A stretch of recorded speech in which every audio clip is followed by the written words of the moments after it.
आज हम जो है विज्ञान कक्षा 7वीं का अध्याय 4 धातुओं और अधातुओं का संसार इसके प्रश्नोत्तर के बारे में समझेंगे। सर्वप्रथम हम पाठ्य पुस्तक के जो आइए और अधिक सीखें के प्रश्नोत्तर देखेंगे। पहला प्रश्न है हमारा, किसी धातु का उपयोग खाद्य पदार्थों के संवेष्टन पैकिंग के लिए सामान्यतः किया जाता है क्योंकि यह धातु सस्ती है और इसकी पतली चादरों को सरलता से किसी भी आकार में मोड़ा जा सकता है। प्रश्न के 4 ऑप्शन हमको दिए गए हैं, लोहा और सोना। तो हमारा इसका सही उत्तर होगा एल्यूमिनियम। इसके बाद में हमारा अगला प्रश्न है, निम्न में से कौन सी धातु जल के संपर्क में आने पर आंख पकड़ लेती है। इसके भी हमको 4 ऑप्शन दिए गए हैं, तांबा, एल्यूमिनियम, जिंक, सोडियम। इसका हमारा जो है सही उत्तर होगा सोडियम। अगला जो प्रश्न है हमारा वो है सत्य अथवा असत्य कथन। इसका पहला प्रश्न हमारा है, पात्रों और मूर्तियों को बनाने के लिए उपयोग की जाने वाली अधातुओं के उदाहरण एल्यूमिनियम और तांबा है। इसका जो सही उत्तर है वो होगा असत्य। अगला हमारा प्रश्न है, धातुएं ऑक्सीजन के साथ मिलकर ऑक्साइड बनाती है जिनका विलयन नीले लिटमस पत्र को लाल में परिवर्तित कर देता है। तो इसका भी हमारा उत्तर होगा असत्य। इसके बाद हमारा अगला प्रश्न है, श्वसन के लिए ऑक्सीजन एक अनिवार्य अधातु है। तो इसका उत्तर हमारा रहेगा सत्य। अगला हमारा प्रश्न आता है, तांबे के पात्रों का उपयोग जल उबालने के लिए किया जाता है क्योंकि वे विद्युत के सुचालक है। इसका हमारा उत्तर रहेगा असत्य। इसके बाद हमारा प्रश्न नंबर 4 आता है, आभूषण बनाने के लिए केवल कुछ ही धातुएं उपयुक्त क्यों है।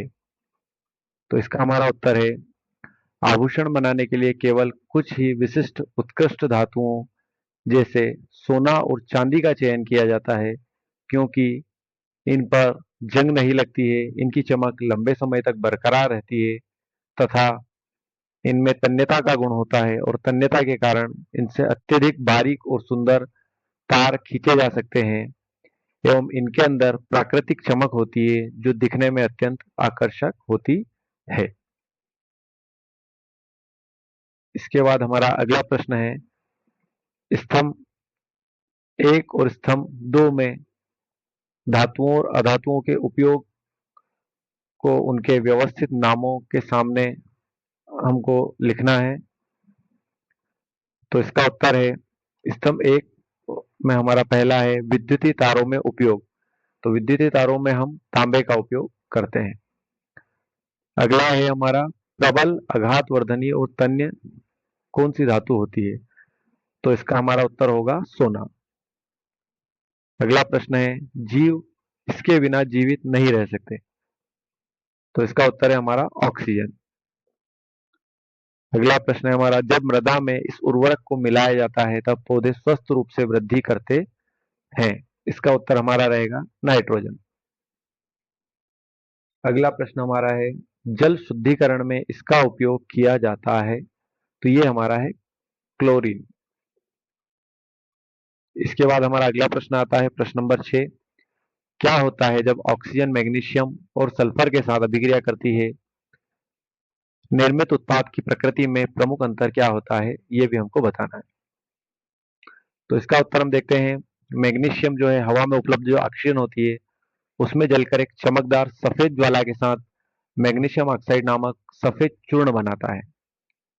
सल्फर को जब हम हवा में गर्म करते हैं तो यह ऑक्सीजन से अभिक्रिया करके सल्फर डाइऑक्साइड गैस बनाता है।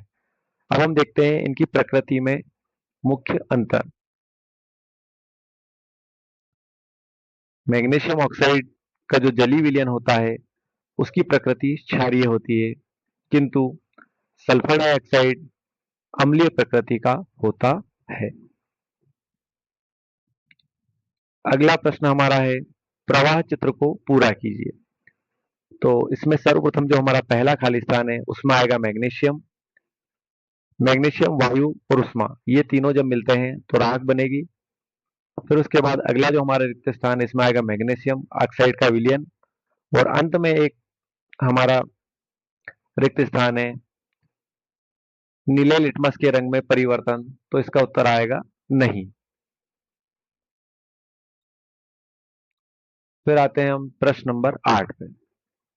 प्रश्न नंबर 8 है हमारा, आपको निम्न सामग्रियां दी गई है, उनमें से जल उबालने हेतु पात्र बनाने के लिए आप किस सामग्री का चयन सबसे उपयुक्त समझते हैं और क्यों? इसका हमको कारण स्पष्ट करना है। वस्तुएं जो हमको दी गई है उसमें है लोहा, तांबा, सल्फर, कोयला, प्लास्टिक, लकड़ी, गत्ता। तो इसका सही उत्तर होगा बच्चों तांबा या लोहा, क्योंकि अन्य जो सामग्रियां दी गई है वो जल उबालने के पात्र बनाने हेतु उपयुक्त नहीं होगी। अब तांबा या लोहा हम बता रहे हैं, इसका हम कारण देते हैं।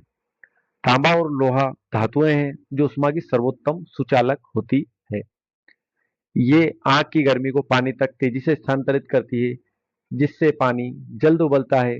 ये कठोर और मजबूत होती है। अगला प्रश्न हमारा आता है प्रश्न नंबर 9। आपको लोहे की 3 कीलें दी गई है, जिनमें से प्रत्येक कील क्रमशः तेल, जल और सिरके में डूबी है। लोहे की कौन सी कील में जंग नहीं लगेगा और क्यों? तो देखते हैं इसका उत्तर।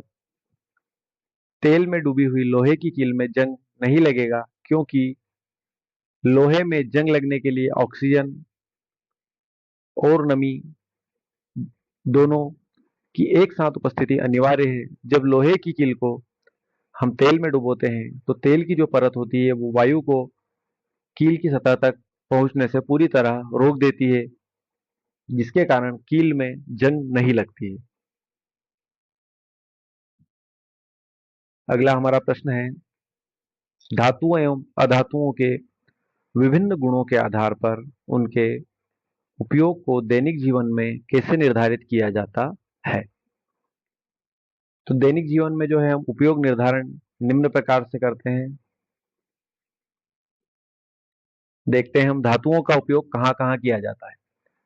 तो धातुओं का उपयोग हम तांबे और एल्यूमिनियम जैसी धातुओं का उपयोग बिजली के तार बनाने में करते हैं।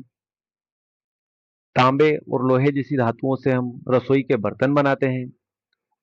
धातुओं में ध्वनि उत्पन्न होती है, इसलिए स्कूल एवं मंदिरों की घंटियों को धातुओं से बनाई जाती है। अब हम देखते हैं अधातुओं का उपयोग।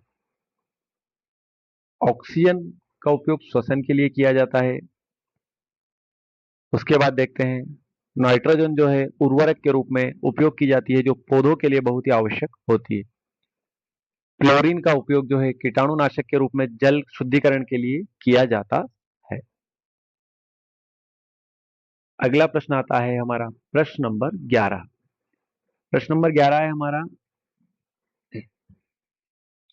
लोहे को जंग लगने से बचाने के उपायों में से एक है कि उस पर जिंक धातु की एक पतली परत चढ़ाई जाए।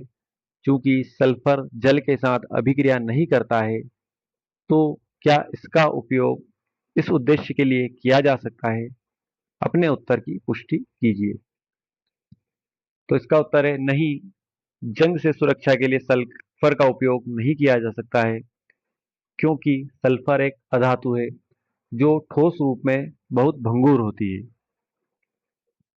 इस कारण से एक सुरक्षात्मक परत के रूप में नहीं चढ़ाया जा सकता। जैसे ही इस पर चोट पड़ती है यह चूर्ण के रूप में बिखर जाएगा।